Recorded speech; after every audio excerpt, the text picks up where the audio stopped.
Halo pemirsa Presisi Siang kembali hadir untuk Anda dan selama 1 jam ke depan kami telah menyiapkan sejumlah informasi terkini. Bersama saya Ibtu Ines, kita lihat dulu 3 berita utama siang ini. Polres Sekadau mengikuti kegiatan Zoom Meeting Panen Raya Jagung Serentak Kuartal 2 tahun 2026 dalam rangka mendukung program Swasembada Pangan Nasional.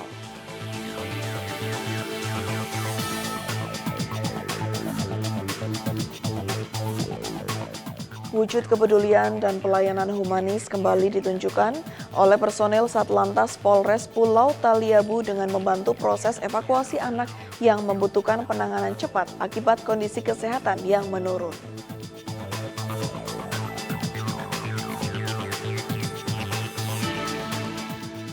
Polres Demak menggelar apel pemberian penghargaan kepada sejumlah anggota berprestasi di lapangan Wicaksana Lagawa, Polres Demak, Polda Jawa Tengah.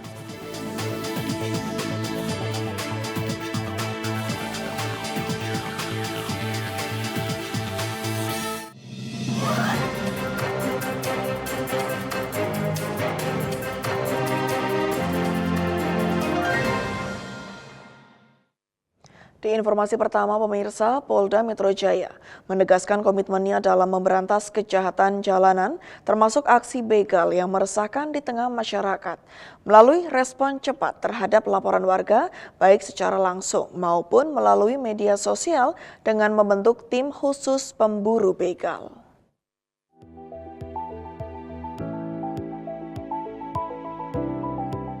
Sepanjang tahun 2026, Polda Metro Jaya berhasil mengungkap 171 kasus kejahatan jalanan dengan total 103 orang tersangka yang berhasil diamankan, yang meliputi kasus pencurian dengan pemberatan, pencurian dengan kekerasan, hingga pencurian kendaraan bermotor, termasuk belasan kasus viral yang menjadi perhatian publik di media sosial.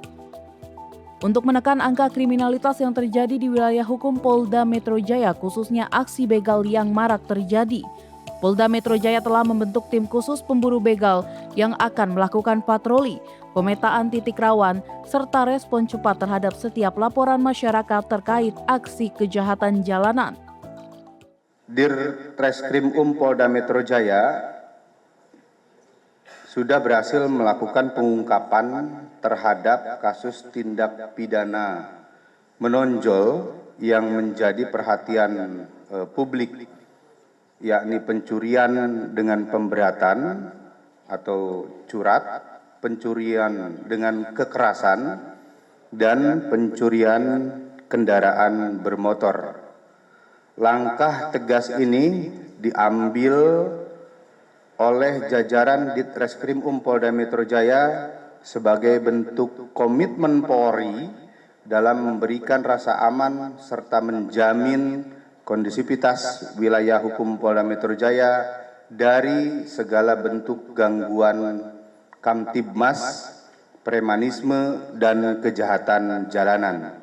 Kami sudah siapkan tim pemburu begal yang siap beraksi 24 jam untuk bersama-sama kita menjaga Jakarta lebih aman lagi. Kami siapkan pada berbagai titik yang cukup rawan terjadi kejahatan. Karena dari berbagai kejadian yang terjadi, kami analisa dan kami menemukan titik-titik rawan kejahatan, dan di sana kami akan tempatkan tim kami, baik itu yang ada di jajaran Polsek, kemudian Polres, dan jajaran Direktorat Reserse Kriminal Umum. Kita akan sebar di seluruh wilayah hukum Polda Metro Jaya. Melalui pembentukan tim pemburu begal serta penguatan patroli dan penegakan hukum, Polda Metro Jaya berkomitmen menjaga rasa aman dan menekan angka kejahatan jalanan di wilayah ibu kota. Dari Jakarta, Takla Hasyati, Andi Putra, Polri TV. Dan pemirsa, Direktorat Tindak Pidana Narkoba Bareskrim Polri berhasil membongkar sindikat peredaran narkoba terorganisir di kawasan Gang Langgar, Kota Samarinda, Kalimantan Timur. Kampung narkoba ini diketahui memiliki sistem pengawasan berlapis hingga menggunakan handy-talkie untuk memantau pergerakan aparat. Berikut informasinya untuk Anda. Direktorat Tindak Pidana Narkoba Bareskrim Polri menggerebek kawasan Gang Langgar Blok F Kota Samarinda yang selama ini dikenal sebagai kampung narkoba. Dalam penggerebekan tersebut, polisi berhasil mengamankan 11 tersangka yang diduga terlibat dalam jaringan peredaran narkotika terorganisir, serta 2 orang pengguna dan sejumlah barang bukti narkotika. Direktur Tindak Pidana Narkoba Bareskrim Polri, Brigjen Polisi Eko Hadi Santoso menjelaskan, jaringan ini memiliki sistem keamanan khusus agar aktivitas peredaran narkoba tidak terdeteksi aparat. Sebelum memasuki lokasi transaksi, terdapat 21 pengawas yang memegang handy-talkie dan bertugas memantau serta memberikan informasi terhadap setiap orang yang masuk ke kawasan tersebut. Para pengawas disebar di sepanjang jalan menuju Blok F dan akan memberikan kode khusus bagi pembeli narkoba yang datang ke lokasi. Informasi tersebut kemudian diteruskan melalui handy-talkie kepada pelaku lain di dalam kawasan. Berdasarkan hasil penyelidikan sementara, sindikat ini telah menjalankan bisnis narkoba selama kurang lebih 4 tahun, dengan omset penjualan diperkirakan mencapai 150 hingga 200 juta rupiah per hari. Hingga saat ini, Bareskrim Polri masih terus melakukan pengembangan terhadap jaringan peredaran narkoba di kawasan Gang Langgar, termasuk menelusuri kemungkinan adanya aktor lain yang terlibat dalam bisnis haram tersebut. Dari Samarinda, Tim Liputan Polri TV.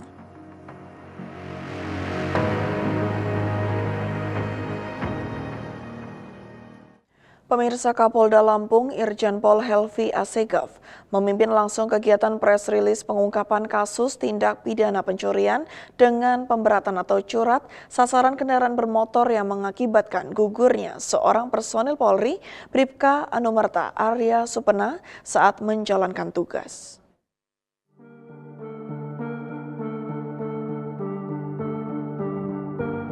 Kapolda Lampung Irjen Pol Helvi Assegaf memimpin langsung kegiatan press release pengungkapan kasus tindak pidana pencurian dengan pemberatan atau curat sasaran kendaraan bermotor yang mengakibatkan gugurnya seorang personil Polri, Bribka Anumerta Arya Supena saat menjalankan tugas.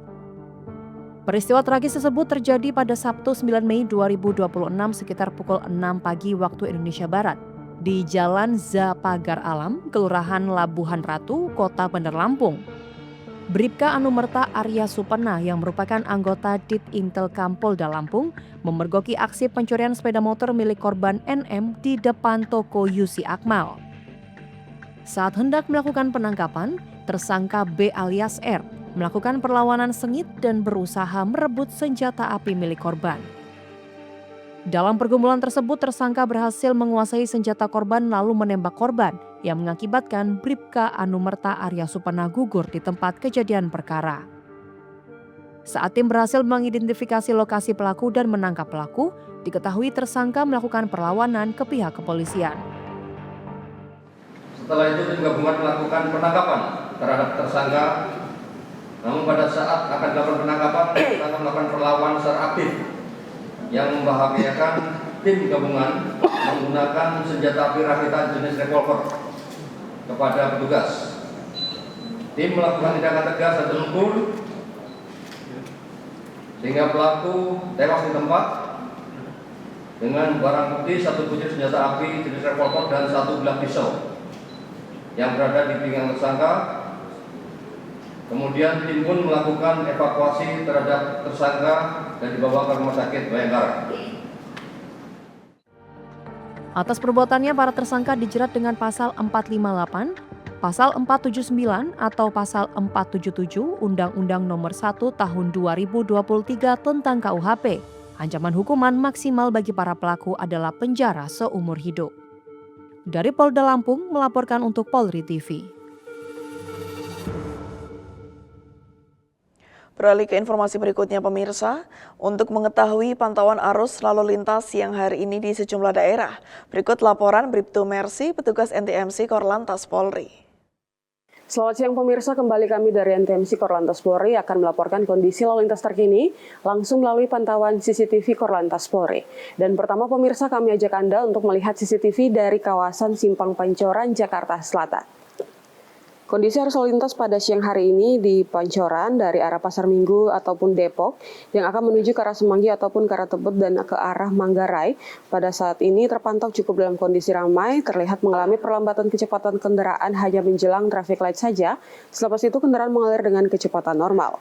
Dan untuk kendaraan sendiri dari arah Semanggi menuju ke arah Pasar Minggu ataupun Depok dan juga mengarah ke arah Tebet dan Manggarai saat ini juga terpantau dalam kondisi cukup lancar. Kami himbau pengendara tetap berhati-hati, patuhi rambu lalu lintas dengan selalu berhenti sebelum garis stop pada traffic light.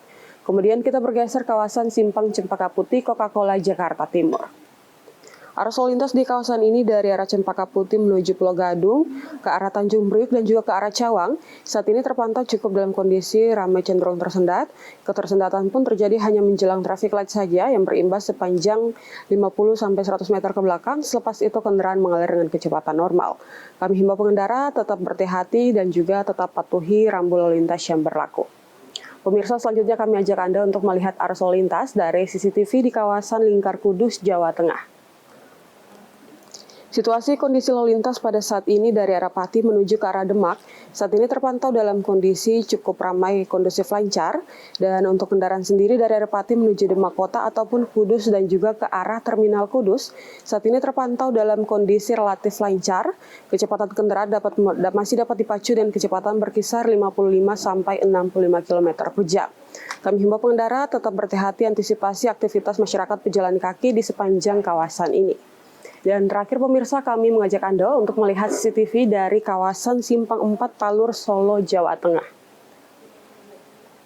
Situasi lalu lintas di kawasan ini dari arah Jalan Maospati Solo yang akan menuju ke arah Jalan Nasional 15 maupun ke arah sebaliknya.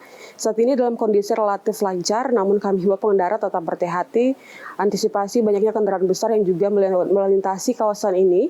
Dan juga untuk kendaraan sendiri dari arah Jalan Lawu menuju ke arah Jalan Nasional 15 atau arah sebaliknya, saat ini juga masih terpantau dalam kondisi relatif lancar.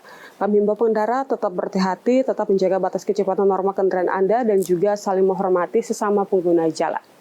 Dan pemirsa, untuk informasi lalu lintas lengkapnya kami siap melayani Anda di 15669 atau melalui WhatsApp kami di 0858 71 500 669. Demikian dapat kami laporkan langsung dari NTMC Korlantas Polri. Selamat siang, selamat beraktivitas, dan salam presisi. Pemirsa, presisi siang akan segera kembali, tetaplah bersama kami.